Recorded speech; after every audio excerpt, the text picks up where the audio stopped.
नमस्कार, आप देख रहे हैं वॉर ऑफ स्टेट। मैं हूं परवीन शेख। बिहार में जैसे जैसे वोटिंग की तारीख नजदीक आ रही है, वैसे वैसे सियासी पारा चढ़ता जा रहा है। चुनाव प्रचार और तेज हो गया है।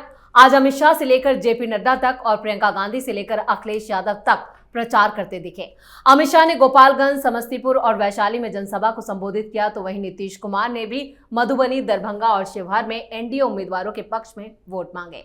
जेपी नड्डा ने सिवान और मुजफ्फरपुर में चुनावी सभा को संबोधित किया। प्रियंका गांधी वाड्रा की भी आज एंट्री हो गई, लेकिन उनकी चुनावी सभा कैंसिल कर दी गई। प्रियंका गांधी बेगूसराय के बछवाड़ा और खगड़िया के बेलदौर में चुनावी सभा करने वाली थी, तो वहीं अखिलेश यादव पूर्णिया के दमदाह में महागठबंधन के लिए उन्होंने वोट मांगे। तेजस्वी यादव ने भी वर्चुअली लोगों से अपने लिए आशीर्वाद मांगा। इस बीच विपक्ष मोकामा हत्याकांड पर सियासत करने से भी बाज नहीं आया। सुरक्षा के मुद्दे पर विपक्ष ने एनडीए सरकार को घेरा और इस पर चर्चा के लिए स्टूडियो मौजूद हैं कैपिटल टीवी के एग्जीक्यूटिव एडिटर राजीव कुमार और senior journalist Raj Singh. Rajiv sir, आपका स्वागत है। राज सर, आपका भी स्वागत है। धन्यवाद। राजीव सर, जिस तरह से चुनाव प्रचार या कहें कि वोटिंग का दिन नजदीक आ रहा है, वैसे वैसे बिहार में जो सियासी पारा है वो चढ़ता जा रहा है, लेकिन एनडीए इसमें काफी आगे नजर आ रहा है। देखिए, सियासी पारा सिर्फ नहीं चढ़ रहा, बल्कि बुखार लगा हुआ है तेजस्वी यादव उनके आसपास के लोगों को। अब इन लोगों को लगने लगा है कि ब्रह्मास्त्र चलाना पड़ेगा। ब्रह्मास्त्र इनका क्या है? ये बैलेट बुलेट के जो कल्चर चलते थे और उसके साथ ये तेजस्वी यादव का पूरा गिरोह जो बोरियों में भर भर कर पैसा ले जाता था, वो भी अब आजमाने की कोशिश की जा रही है। और ये आजमाइश चल रहा है कि बिहार में कहां कहां पर कैसे पैसा पहुंचाया जा सकता है। क्योंकि अभी जो तेजस्वी यादव की टीम ने ऑब्जर्वेशन किया और जो राजद के अंदर चली है, मीटिंग कुछ हुए थे और उस मीटिंग में ये चर्चा हुई कि देखो भाई, ये यादव और दूसरे ओबीसी की जातियां, यानी कि नन यादव ओबीसी की जातियां जो है, उसके अलावा ईबीसी, ये सारे लोग सामान्य तरीके से हमारे सपोर्ट में नहीं आएंगे।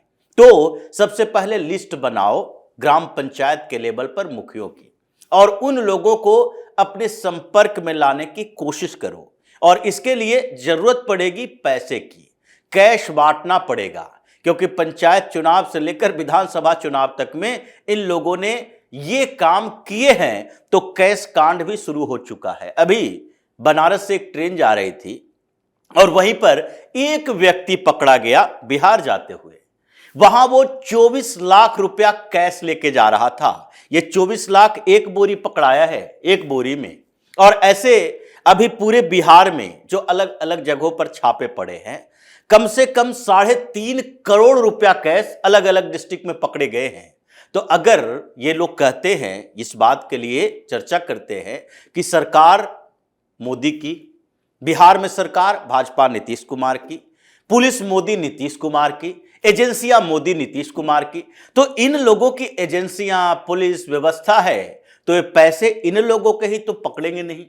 ये पैसे किसके पकड़े जा रहे हैं? तो इन लोगों को अब लग चुका है कि ये जो प्रचार में एनडीए आगे बढ़ा, एनडीए के पास नेता भी ज्यादा है, प्रचारक भी ज्यादा है, चेहरे भी ज्यादा है, विश्वसनीयता भी ज्यादा है। तो ऐसे में इन जगह पर तो हम पिछड़ते जा रहे हैं। महागठबंधन के नेता, ये नेता में चेहरा कितने हैं? मुकेश सहनी, जो अपने क्षेत्र अगर देखा जाए मुकेश सहनी का, ये दरभंगा से लेके खगड़िया तक, उसके अलावा बाहर निकलते हैं तो वहां इनकी कोई औकात है नहीं।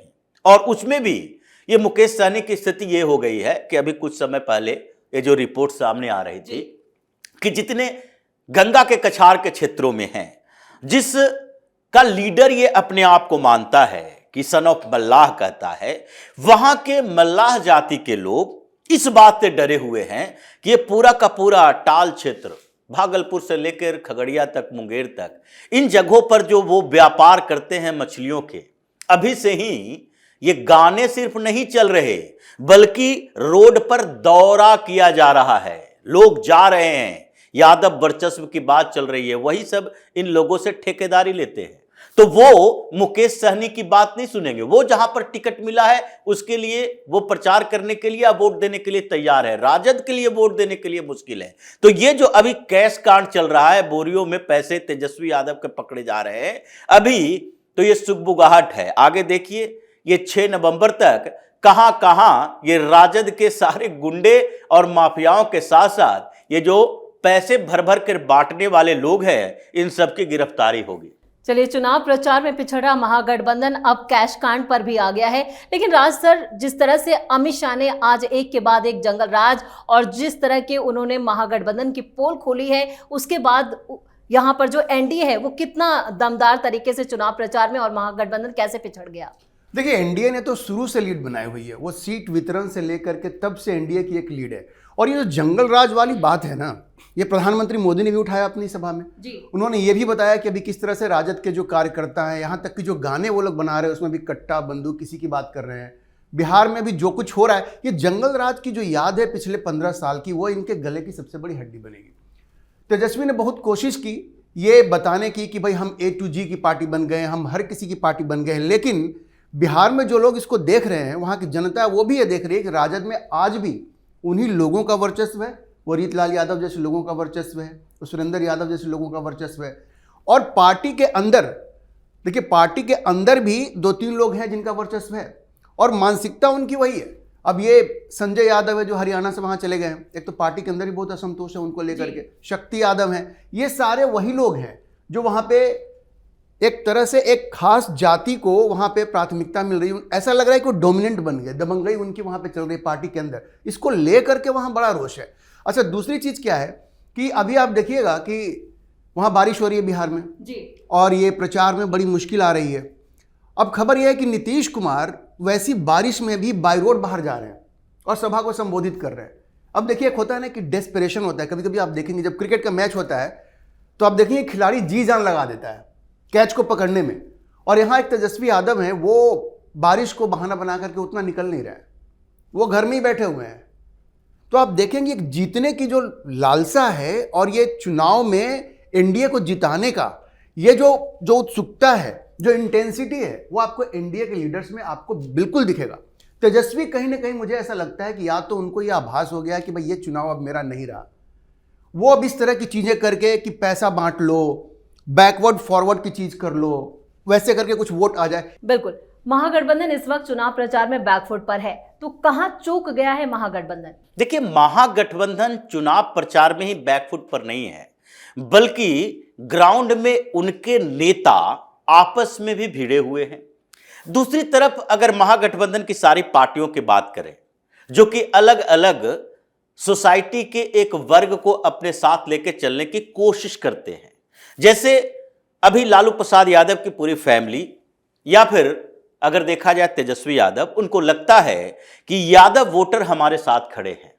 लेकिन यादव वोटर में भी जिस तरीके से विभाजन हो चुका है, चाहे जन स्वराज हो या फिर एनडीए के पार्टनर्स पार्टियां हो, नीतीश कुमार हो या फिर भारतीय जनता पार्टी हो, अभी यादव के अंदर भी जो एक वर्ग है, यानी कि 22 से लेकर 30 साल तक का युवा, जो 22 से 30 साल तक का युवा है, उसके बीच में कम से कम 25-30% ऐसे लोग हैं जो कि बात आजकल यादव की नहीं बल्कि हिंदुत्व की कर रहे हैं। ये अभी तक मोहनलाल यादव का उतना उपयोग नहीं किया जा सका है जो कि मध्य प्रदेश के मुख्यमंत्री बनाए गए, लेकिन अभी और किया जाएगा। जिस तरीके से वहां हिंदुत्व की बात भी चल रही है, लगातार लंबे समय तक, ये पिछले 6-7 महीनों से लगातार यात्राएं चलती रही अलग अलग क्षेत्रों में। गिरिराज सिंह ने भी श्री राम यात्रा, मंदिर यात्रा निकाला और अलग अलग जगहों पर उनके साथ भी कुछ लोग जुड़े। तो ये जातियों की दीवारें तोड़कर आगे बढ़ने वाले वो लोग जो कि अब ये मानने लगे हैं कि बिहार में हिंदू और मुसलमान की राजनीति नहीं होती थी, उत्तर प्रदेश में ज्यादा होती है, लेकिन वहां पर ये जातीय राजनीति से हिंदू मुसलमान की राजनीति की तरफ भी बढ़ रहे हैं। जैसे महाराष्ट्र में हुआ था, महाराष्ट्र में हमेशा ऐसा नहीं होता था कि हिंदुत्व के आधार पर लोग इकट्ठे हो रहे थे। मराठवाड़ा में मराठवाड़ा की राजनीति, मराठाओं की राजनीति अलग, ओबीसी की राजनीति अलग, बंजाराओं की राजनीति अलग, ये ऐसे ऐसे नेता उभारे जाते थे। बिहार में कुछ इसी तरह सा दिख रहा है। इसलिए महागठबंधन ये सोशल इंजीनियरिंग में भी पिछड़ती जा रही है। प्रचार के क्षेत्र में तो इनके लिए सबसे बड़ी समस्या स्टार प्रचारकों की, चेहरों की है। जो चेहरे कांग्रेस के 2-4 हैं, उन लोगों को पहले ही बैक कर दिया गया है। पप्पू यादव भी शांत है, और शांत सिर्फ शांत नहीं है, वो बदला ले रहे हैं। ये जो पूरा पूर्णिया का रीजन है, उसके बाद आगे अररिया किशनगंज का क्षेत्र है, यहां तक कि कुछ मधेपुरा का क्षेत्र भी है। इन जगहों पर पप्पू यादव बदला ले रहे हैं, क्योंकि वो कहते हैं ये डिप्टी सीएम कैसे बन गया तेजस्वी यादव। ये तेजस्वी यादव इसलिए डिप्टी सीएम बना क्योंकि लालू प्रसाद यादव का बेटा है। ये स्थिति ऐसी है कि पप्पू यादव जानते हैं कि वर्चस्व अगर राजद का होगा, अगर सरकार इन लोगों की बनेगी तो महागठबंधन की सरकार नहीं होगी, राजद की सरकार होगी।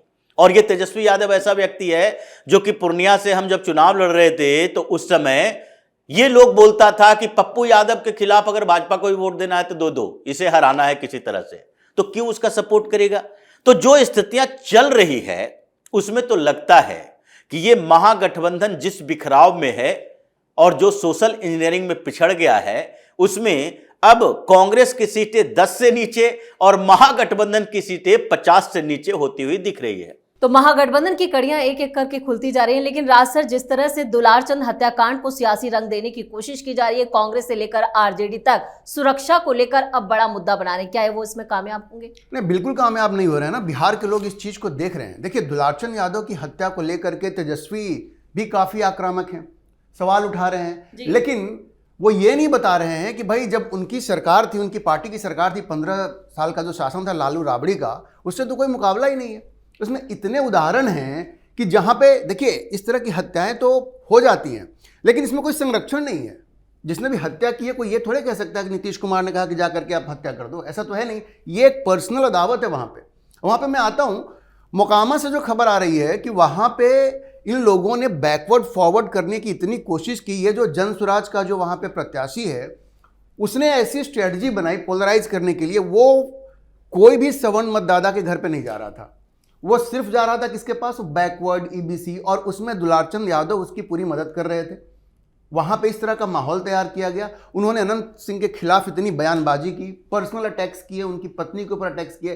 तो देखिए, अगर ये जो हत्या हुई है ना, हत्या को जायज नहीं ठहराया जा सकता, लेकिन उन लोगों ने वहां पे एक ऐसा माहौल क्रिएट किया जिससे कि बैकवर्ड फॉरवर्ड किया जा सके। क्योंकि तेजस्वी के, आप ध्यान रखिए, चाहे वो लालू यादव हो या तेजस्वी यादव हो, उनको लगता है कि जब वो 1990 के दौर में जीतते थे तो इसी बैकवर्ड फॉरवर्ड को बना करके, आधार बना करके वो चुनाव जीता करते थे।